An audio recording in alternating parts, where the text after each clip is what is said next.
Hi guys, so a couple of years ago I filmed a video all about my Tefl course and what to expect if you were doing the Tefl course, and particularly the classroom aspect. That video has seemed to help quite a lot of people, and I always said I would make a follow-up video of it to explain more about the course and to answer people's questions. So I thought today I would finally make the second part of the video that I promised about a year and a half ago at least. So if you haven't checked out my previous video, I will leave a link to it in the description below so you can go and check it out. Basically, if anyone isn't aware, I did a 120-hour Tefl course with tefl.org.uk, and that involved 20 hours in the classroom, 100 hours online. In my previous video I talked about what to expect in the classroom element of it, but I didn't address any of the online things that we did, which is what I'm going to be discussing in this video. Again, just a little disclaimer guys, this is with a specific company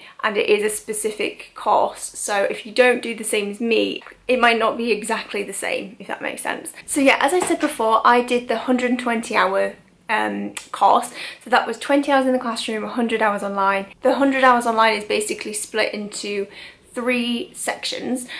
So you have section 1, which is grammar and language, section 2, which is Tefl Methodology, and then the section 3, which is a video section. So there are lots of different units within these modules to choose from and do. So for example, on the grammar one, if you think, right, I'm going to do some of my grammar and language work today, then you will click on the say nouns, and you will have lots of information about nouns that you read about. You can take notes on it, you will learn all about nouns, and then at the end of the information you have a review quiz, which basically just loads of questions about nouns and you have to answer them. I think if I remember correctly you need 75% to pass. If you don't get that the first time, you can redo the quizzes. It's sort of like a refresher for you to sort of learn, take notes down, basically loads of different stuff that you will be teaching. It's really beneficial to learn about.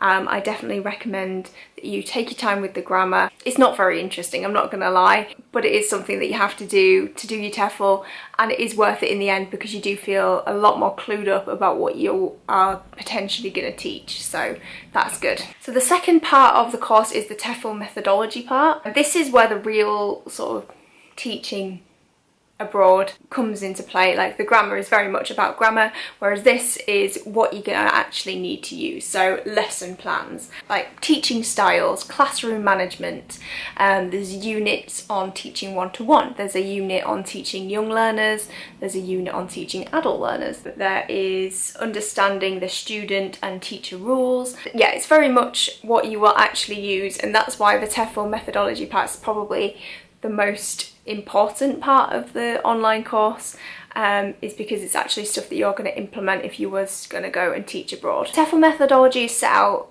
really almost exactly the same as the grammar section. So you do the TEFL methodology, it's loads of information, you read through it, you take notes, you take it in, then at the end you have a review quiz about it, and again I think it's the same, 75% pass. If you don't pass, you can just redo it.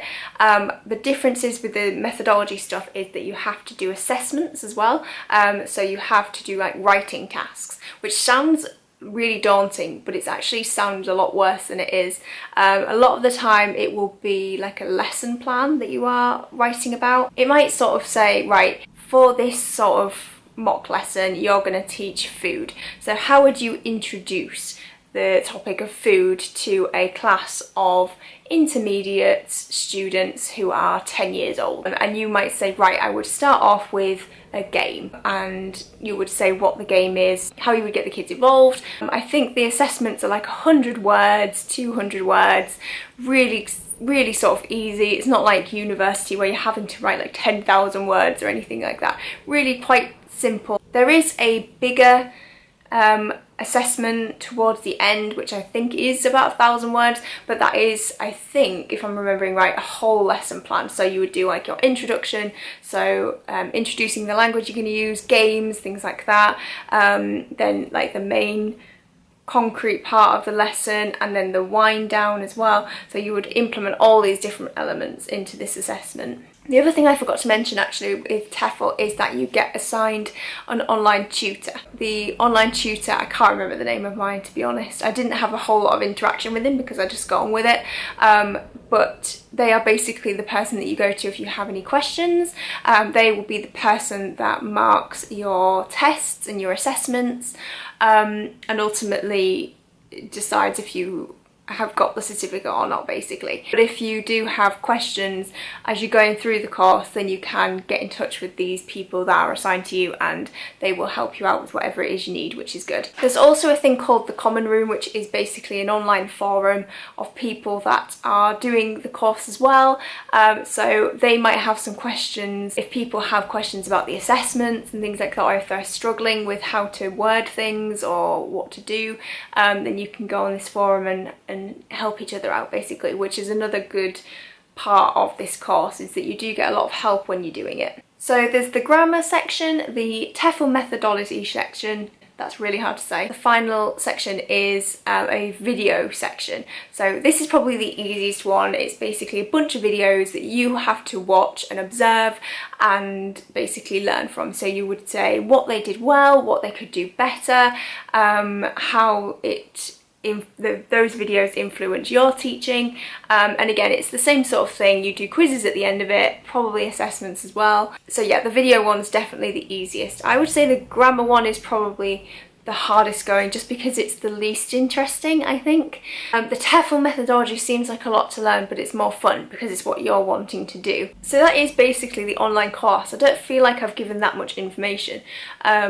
But yeah, it's really just as simple as that. It is broken up into 3 sections, and that's basically all it is. You answer some quizzes, you do some assessments, and it really is quite easy for what it is. There is an expiry date when you do get it. I think it gives you, I can't remember off the top of my head. I can't remember if it's 3 months or 6 months, but they give you a certain amount of time to do it, which is plenty of time in my experience.